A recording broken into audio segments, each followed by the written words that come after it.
Hello everyone, आप सबका स्वागत है। आज हम पढ़ने जा रहे हैं कक्षा 12 फिजिक्स का सेकंड चैप्टर। और सेकंड चैप्टर है Gauss law and its application, Gauss का नियम और इसके अनुप्रयोग। तो इस चैप्टर में से एक मेजर क्वेश्चन बनता है गाउस के जो एप्लीकेशन है उनके अंदर से। तो इसको थोड़ा सा ध्यान से पढ़ें। जो पहली हमारा जो यूनिट है वो लगभग पहले और सेकंड चैप्टर से क्लियर हो जाती है।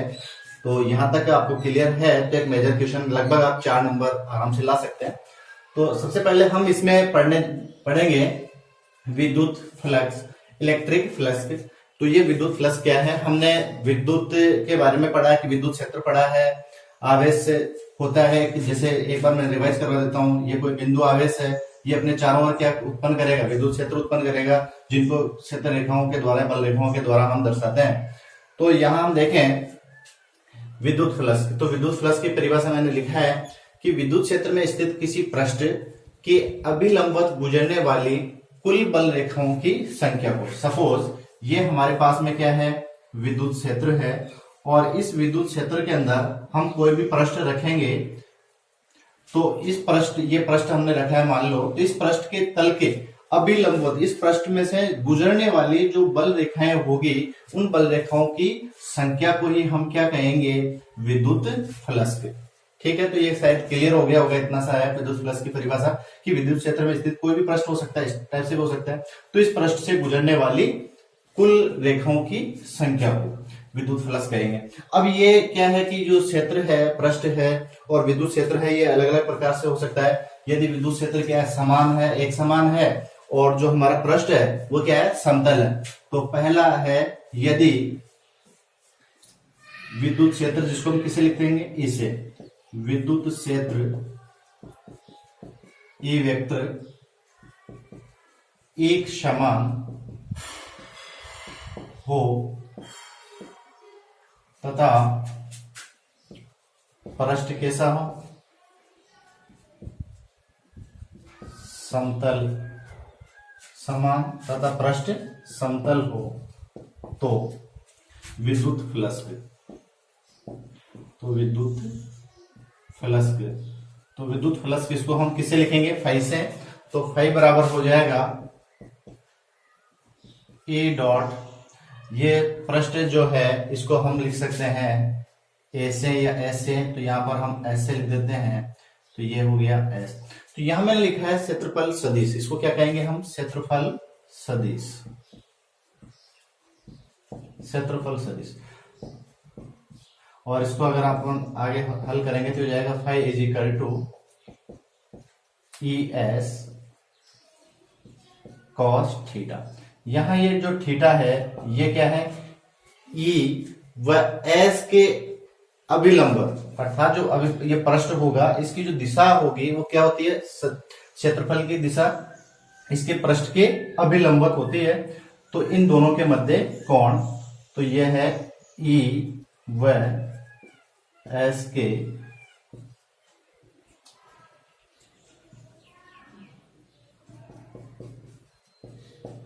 अभिलंबवत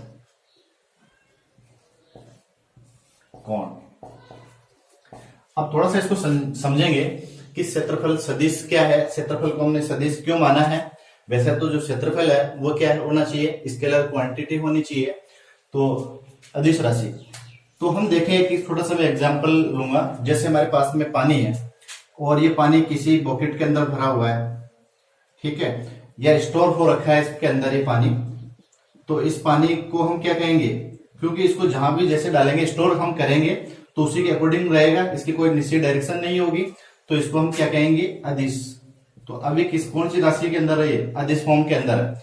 और इसी वाटर को यदि हम किसी फ्लो के अंदर हम इसको डाल दें, वैसे किसी एक निश्चित दिशा के अंदर हम इस पानी को बहा दें, तो एक निश्चित दिशा के अंदर ये पानी का क्या हो रहा है? फ्लो हो रहा है। तो इसकी डायरेक्शन इधर हो गई। तो यहाँ पर ये पानी को हम कैसे ट्रीट करेंगे? सदिश के रूप में। तो ये कौन सी राशि के रूप में सदिश ट्रीट कर रहे हैं? सदिश राशि के रूप में। अब हमको पता है कि सदिश राशि जो होती है उसमें क्या होता है? परिमाण और दिशा जो होती है दोनों होती है, और इन दोनों को हम इस प्रकार से कह सकते हैं कि इनका एक ओरिएंटेशन होना चाहिए, अर्थात इनकी स्थिति। तो एक स्थिति के अकॉर्डिंग अगर इनकी स्थिति बदल जाती है तो उस स्थिति के अनुसार ही हम इसको सदिश और अदिश के रूप में इसको यहाँ पर ट्रीट कर रहे हैं। तो ऐसे ही हम ये जो क्षेत्रफल होगा उसको भी ट्रीट करेंगे। जैसे ये हमारे पास में क्या है, विद्युत क्षेत्र है, और इस विद्युत क्षेत्र के अंदर हमने कोई पृष्ठ रखा है ये, तो यहां से बल रेखाएं ये गुजर रही है। अब इस पृष्ठ को हम थोड़ा सा घुमा देवे, अर्थात इसकी जो स्थिति है उसको हम बदल देवे, ठीक है। अर्थात इसका जो अरेंजमेंट है, ये जो पृष्ठ है इसका अरेंजमेंट हम धीरे धीरे बदल देवे, तो जो क्षेत्र रेखाएं होगी उनकी संख्या क्या होती जाएगी, कम होती जाएगी। अर्थात ये इसकी जो स्थिति है वो इसको क्या कर रही है, प्रभावित कर रही है। तो यदि इसकी स्थिति प्रभावित कर रही है तो यहाँ पर जो क्षेत्र ये पृष्ठ होगा इसको हम क्या कहेंगे, क्षेत्रफल सदिश। तो हम आवश्यकता के अनुसार या स्थिति के अनुसार मैं कहूं उसको हम ट्रीट कर सकते हैं। इसलिए यहाँ पर हमको आवश्यकता पड़ी है कि जो क्षेत्रफल है उसको हम सदिश क्वांटिटी के रूप में काम में लेवें, इसलिए यहाँ पर सदिश राशि के रूप में क्षेत्रफल को माना गया है। और ये जो सदिश क्षेत्रफल को हमने सदिश के रूप में ले लिया है, अब इसकी दिशा की बात आएगी कि इसकी दिशा किधर माने। तो कोई भी जो सरफेस होगा, पृष्ठ होगा, तो उसके अब उसमें लंब खींच दिया जाए, परपेंडिकुलर डाल दिया जाए, तो जो परपेंडिकुलर होगा वही उसके किसको बताएगा, डायरेक्शन को बताएगा। तो यहाँ जो सदिश क्षेत्रफल होता है इसकी हमेशा दिशा क्या होगी, इसकी तल के लंबवत। तो इसकी जो दिशा है हमेशा क्या होगी, तल के लंबवत। मान लो यहाँ पर ये इसका पृष्ठ का जो तल है और इसका लंब कैसे खींचेंगे, इस प्रकार से हम यहाँ बताएंगे। और यहाँ पर ये इसकी दिशा भी इधर है, इसकी दिशा भी यही है, तो क्षेत्रफल सदिश है ये, और ये ई वेक्टर है, तो दोनों की डायरेक्शन एक ही है। तो यहाँ थीटा कितना हो जाएगा, 0। जैसे मैं इसको चेंज कर दूं इस प्रकार से,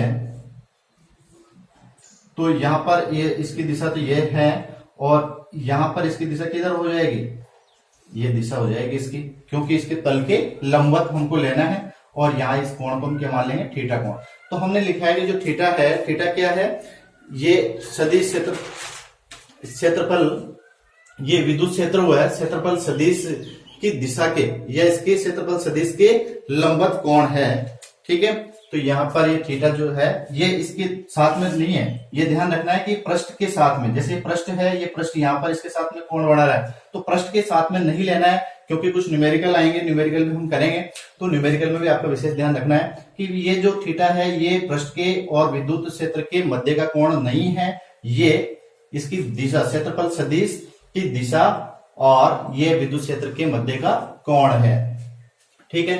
तो यहाँ पर यदि विद्युत क्षेत्र क्या है, एक समान है, और पृष्ठ कैसा है, समतल है, तो विद्युत फ्लक्स के फाई बराबर हम क्या लेंगे, E vector dot S vector, या phi is equal to E S cos theta, और थीटा जो है वो ई और एस के मध्य का कोण है, क्षेत्रफल सदिश के मध्य का कोण है।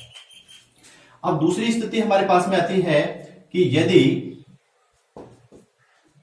ये जो विद्युत क्षेत्र है वो एक समान नहीं है, कि विद्युत क्षेत्र क्या है, ई एक समान नहीं हो, तथा जो पृष्ठ है वो भी कैसा नहीं है, समतल।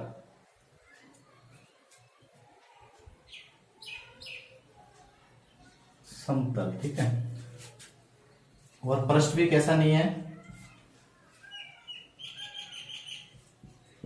समतल नहीं हो, तो तथा ये विद्युत क्षेत्र ई वेक्टर से लिख दिया मैंने, तो एक समान नहीं है, और जो पृष्ठ है वो भी कैसा नहीं है, समतल नहीं है। तो हम कल्पना करें कि इस प्रकार का, मान लो सपोज ये कोई पृष्ठ है हमारे पास में, ठीक है। तो इस पृष्ठ के लिए हम कैसे इसमें से ज्ञात करें कि विद्युत क्षेत्र जो है, इस प्रकार से ये विद्युत क्षेत्र के अंदर ये रखा हुआ है और कुछ रेखाएं इसके अंदर से गुजर रही है। तो यहां हम इस फाई का मान, विद्युत फ्लक्स का मान कैसे ज्ञात करें, तो हम क्या करें, इसको छोटे छोटे अल्पांशों में विभक्त करेंगे। तो एक हमने, मान लो ये एक छोटा सा हमने क्या ले लिया है, इसका अल्पांश लिया है, और ये जो अल्पांश है, इस अल्पांश से ये कोई क्षेत्र, ये रेखा गुजर रही है, बल रेखा, और इस अल्पांश का जो क्षेत्रफल है वो क्या है, ds है, और इसका जो क्षेत्रफल सदिश होगा उसको भी हम क्या लिख देंगे, यहाँ भी हमने ऐसे लिखा है इसलिए ds, और ये क्या हो गया, e की डायरेक्शन हो जाएगी, और इनके मध्य का कोण ये क्या है, थीटा है। तो यहाँ पर इस अल्पांश के लिए विद्युत जो फ्लक्स होगा उसको भी हम अल्पांश के रूप में मानेंगे, और उसको क्या लिखेंगे, डी फाई। तो डी फाई बराबर हो जाएगा उसी फॉर्मूले के अकॉर्डिंग, तो ये है ई डॉट डी एस, ठीक है, अल्पांश के लिए। तो अब संपूर्ण पृष्ठ के लिए, ये जो संपूर्ण पृष्ठ है, क्योंकि इसको छोटे छोटे अल्पांशों में हम मानेंगे, तो क्योंकि बहुत छोटा अल्पांश होगा तो वहां पर जो विद्युत क्षेत्र रेखाएं होगी उनको हम क्या मान लेंगे, एक समान रूप से ही होगी, और उसका जो एरिया हो जाएगा, पृष्ठ होगा, वो भी क्या हो जाएगा, समतल माना जाएगा। तो संपूर्ण पृष्ठ के लिए, संपूर्ण पृष्ठ के लिए, तो इसका क्या कर देंगे, हम समाकलन कर देंगे, तो इधर क्या जाएगा, फाई बराबर integration of E D S, और इसको हल करेंगे तो क्या जाएगा, integration of E D S cos theta. इनके मध्य का कोण क्या है, थीटा है, और यहां पर ये एक बंद पृष्ठ है, तो यहां पर हम क्या लगा देंगे, एक बंद पृष्ठ का निर्माण कर देंगे, और किसके लिए है, एक सरफेस के लिए है, तो यहां पर हम क्या लिख सकते हैं, एस। तो फाई के हमारे पास में दो फॉर्मूले आ गए हैं, तो फाई बराबर हम लिख सकते हैं कि फाई बराबर एक तो जाएगा ई एस कॉस थीटा, और दूसरा हमारे पास में इसी को ऐसे लिख सकते हैं, integration of E D S cos of theta. अब यहां पर जो थीटा है वो अलग अलग स्थितियों में अलग अलग उसका कोण होगा। जैसे हमने उसके अंदर देखा था समतल पृष्ठ के अंदर, यदि वो जो पृष्ठ है बिल्कुल ऐसे खड़ा रखा हुआ है विद्युत क्षेत्र के अंदर, तो यहां से बल रेखाएं इस टाइप से गुजरेगी, और इसकी जो दिशा होगी क्षेत्रफल सदिश की, वो कैसी होगी, इसके समांतर होगी, तो थीटा बराबर वहां पर क्या हो जाएगा, 0, ठीक है। तो थीटा बराबर 0 हो जाएगा, फाई बराबर कितना आ जाएगा, ई एस, जो कि इसका क्या होगा, मैक्सिमम मान होगा। जैसे जैसे हम इसको कम करेंगे, ठीक है, ये पृष्ठ है, इसको ऐसे घुमाते जाएंगे थीटा कोण पर, और यहाँ इसके बराबर ऐसे कर दिया है बिल्कुल, तो इस स्थिति में वो कितना हो जाएगा, ये पृष्ठ ऐसे हो गया, तो इसकी दिशा, क्षेत्रफल सदिश की दिशा किधर हो जाएगी, लंबवत, अर्थात थीटा कितना हो जाएगा वहां पर 90, तो फाई का मान कितना हो जाएगा, 0, क्योंकि cos 90 का मान क्या होता है, 0, ठीक है। तो ये आपको पता रखना है कि पृष्ठ कैसे है, उसके विद्युत क्षेत्र के समांतर है या उसके लंबवत है, तो उसी के अनुसार विद्युत फ्लक्स का मान क्या होगा, मैक्सिमम और न्यूनतम होगा। अब इसके बाद में हम विद्युत फ्लक्स जो है उसके बारे में 2-3 पॉइंट और लिख लेते हैं। ये एक अदिश राशि, कैसी राशि है, अदिश, और इसका मात्रक भी हम निकाल लेंगे, तो इसका मात्रक हो जाएगा, क्योंकि फाई बराबर हमारे पास में आया ई एस, तो फाई का मात्रक क्या हो जाएगा, मात्रक ई जो है इसका मात्रक हमने निकाला था, ई बराबर क्या होता है, एफ अपॉन क्यू, अर्थात न्यूटन बटा कूलम, और ये क्या है, क्षेत्रफल है, क्षेत्रफल का मात्रक क्या हो जाएगा, मीटर स्क्वायर, ये सिंपल इसका मात्रक हो जाएगा, और यहां से आप ये समीकरण भी इसका निकाल सकते हैं। दूसरा इसका मात्रक होता है वोल्ट इंटू मीटर, ठीक है, तो उसको कैलकुलेट करके आप निकाल सकते हैं, तो ये मात्रक भी आपको याद रखना है। अब ये विद्युत फ्लक्स के हमारे पास में जो था, टॉपिक क्लियर हो गया है। विद्युत फ्लक्स से ही हम क्या है, गाउस का नियम पढ़ेंगे, इसलिए पहले विद्युत फ्लक्स को दिया हुआ है। अब इसके बाद में हम देखते हैं आवेश का वितरण। आवेश का वितरण किस प्रकार से होगा, तो हम यहाँ पर पढ़ेंगे सतत आवेश वितरण। आवेश का वितरण है वो दो प्रकार से हो सकता है, सतत आवेश वितरण और असतत आवेश वितरण। सतत आवेश वितरण जो है वो नाम से स्पष्ट है कि इस आवेश का ऐसा वितरण जो किसी पृष्ठ पर एक समान रूप से, अर्थात कोई भी पृष्ठ होगा, जैसे ये बॉडी है, इस पर हम आवेश को वितरित करें तो कैसा होना चाहिए, बिल्कुल समान रूप से होना चाहिए। जैसे ये पृष्ठ है हमारे पास में, और इस पृष्ठ के अंदर हमने आवेश को वितरित किया है। यहाँ पर ये इस टाइप से ये आवेश हो गया, यहाँ इस टाइप से ये आवेश हो गया, यहाँ इस टाइप से हो गया। क्या ये सतत आवेश वितरण है? नहीं। तो ये आवेश जो होगा ये किसी भी पृष्ठ के ऊपर क्या होना चाहिए, समान रूप से वितरित होना चाहिए, और इनके मध्य की जो दूरी है वो क्या होना चाहिए, अल्प दूरी होनी चाहिए। अर्थात आवेश क्या है, पास पास होना चाहिए, बहुत पास पास, अति अल्प होना चाहिए इस टाइप से। तो ये क्या कहलाएगा, सतत आवेश वितरण। ठीक है, तो हम लिखते हैं सतत आवेश वितरण। तो ये जो सतत आवेश वितरण होगा, ये तीनों आकृतियों में वितरित हो सकता है 1D 2D और 3D के अंदर। सतत आवेश वितरण, तो ऐसा आवेश वितरण में लिख देते हैं, यदि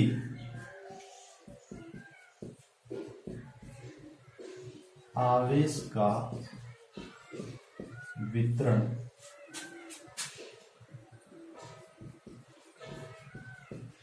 एक समान रूप से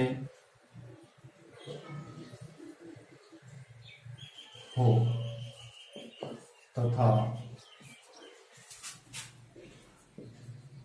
उनके मध्य की दूरी अति अल्प हो, तो उसको क्या कहेंगे? सतत आवेश वितरण।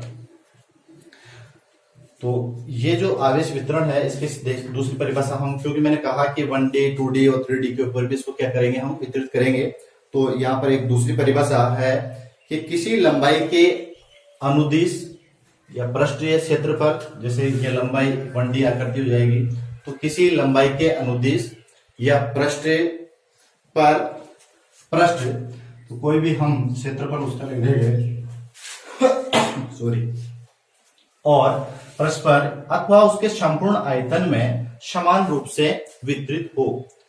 तो किसी लंबाई के अनुदिश, तो लंबाई के अनुदिश हो जाएगा, ये लंबाई है तो इसके अनुदिश इस प्रकार से, तो किसी लंबाई के अनुदिश या उसके पृष्ठ पर, ये इस प्रकार से पृष्ठ के ऊपर हो जाएगा।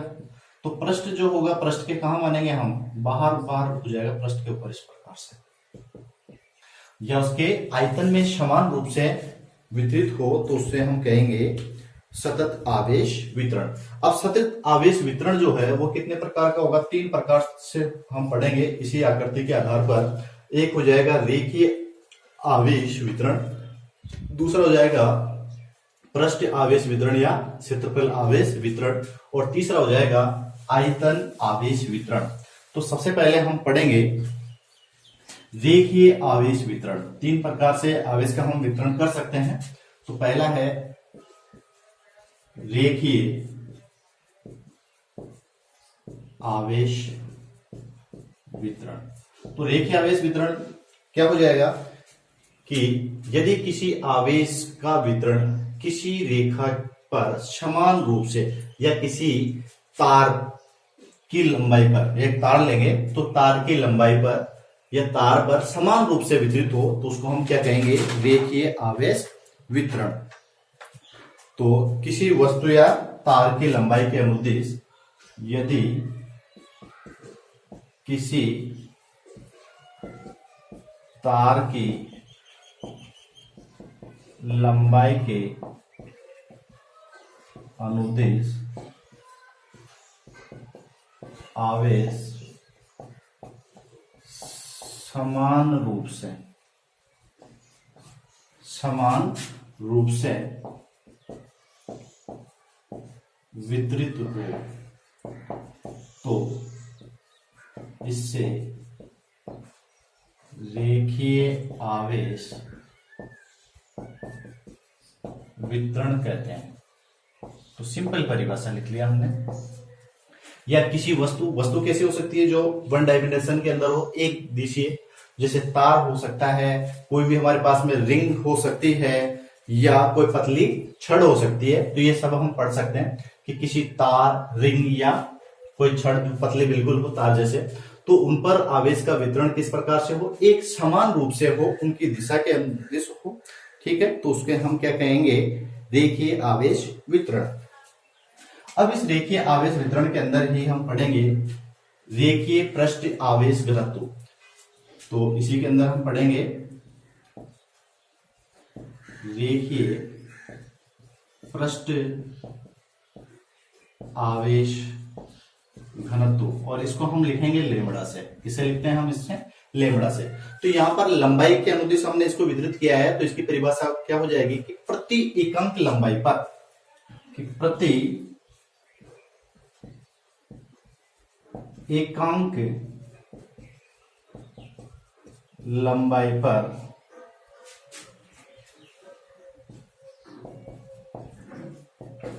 आवेश की मात्रा को ही क्या कहेंगे, रेखीय पृष्ठ आवेश घनत्व। मान लो ये हमारे पास में कोई तार है और इसकी लंबाई के अनुदिश हमने क्या किया, ये प्लस आवेश है उसको एक समान रूप से वितरित किया है, तो इसी को हम क्या कहते हैं, रेखीय आवेश वितरण।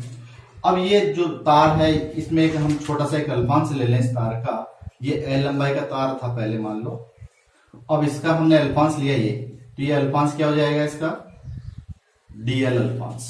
ठीक है, और डीएल अल्पांश हो गया, और इस डीएल अल्पांश के अंदर जो आवेश है वो उसको आवेश को भी हम क्या मान लेते हैं, डी क्यू। ठीक है, तो यहां से अगर हम कहें परिभाषा के अनुसार प्रति एकांक लंबाई पर आवेश की मात्रा, तो ये लेमड़ा बराबर हो जाएगा एल संपूर्ण लंबाई तार के ऊपर बटा क्यू। तो लेमड़ा बराबर क्या हो गया, एल अपॉन क्यू। और कोई अल्पांश लिया जाए और अल्पांश के अकॉर्डिंग इसको हम ज्ञात करें, तो ये अल्पांश से हो जाएगा डीएल अपॉन डी क्यू, और यहां से हम इस डी क्यू की मात्रा ज्ञात कर सकते हैं लेमड़ा डीएल, जो आगे हमारे जो एप्लीकेशन हम करेंगे उनमें ये काम में आएंगे। तो डी क्यू बराबर क्या हो जाएगा, लेमड़ा डीएल। और हम इसका मात्रक निकालना चाहें तो मात्रक क्या हो जाएगा, प्रति एकांक लंबाई पर, प्रति एकांक लंबाई पर आवेश की मात्रा, सॉरी इसको उल्टा लिख दिया हमने, प्रति एकांक लंबाई पर, तो एल कहां आ जाएगा नीचे, तो और ये क्या जाएगा क्यू, तो ये हो जाएगा यहां पर डी क्यू अपॉन डीएल, और यहां से हम इसका मात्रक निकालेंगे तो क्या हो जाएगा, कूलाम बटा मीटर, और इसी से हम निकाल सकते हैं डी क्यू बराबर लेमड़ा डीएल। तो क्योंकि वहां पर जो अल्पांश आवेश होगा उस आवेश की मात्रा हमको निकालनी होती है। तो प्रति एकांक लंबाई पर, तो इस लंबाई को हम क्या कर दें, एक, अर्थात छोटे छोटे अल्पांशों के अंदर इसको बांट करके भी हम इस क्या ज्ञात कर सकते हैं, आवेश घनत्व, जिसको हम कहेंगे रेखीय आवेश घनत्व। अब हमारा दूसरा है आवेश वितरण का प्रकार है पृष्ठ आवेश वितरण, और दूसरा इसको कह सकते हैं क्षेत्रीय आवेश वितरण। तो मैं ऊपर इसको लिख देता हूं,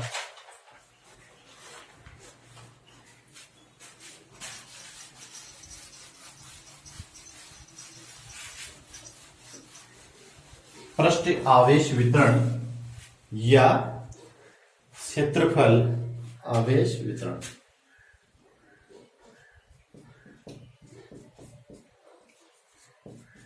पृष्ठ आवेश या क्षेत्रीय आवेश वितरण, तो क्या कहें, परिभाषा बन जाएगी सेम वैसे बना देंगे। यदि किसी आवेश का वितरण किसी पृष्ठ पर, यदि आवेश का वितरण किसी पृष्ठ पर एक समान रूप से वितरित हो, यदि आवेश का वितरण किसी पृष्ठ पर, तो पृष्ठ से मतलब आप समझ गए होंगे, क्षेत्रफल निकाल लेंगे, समान रूप से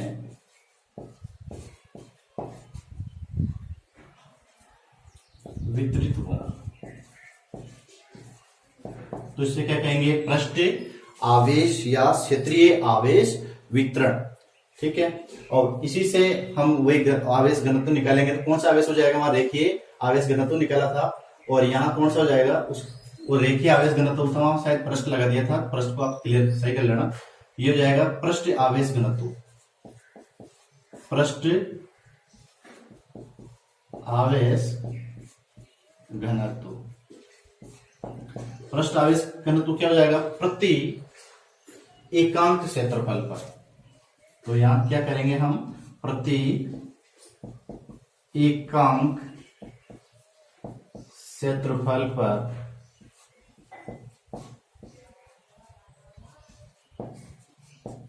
आवेश की मात्रा। ठीक है,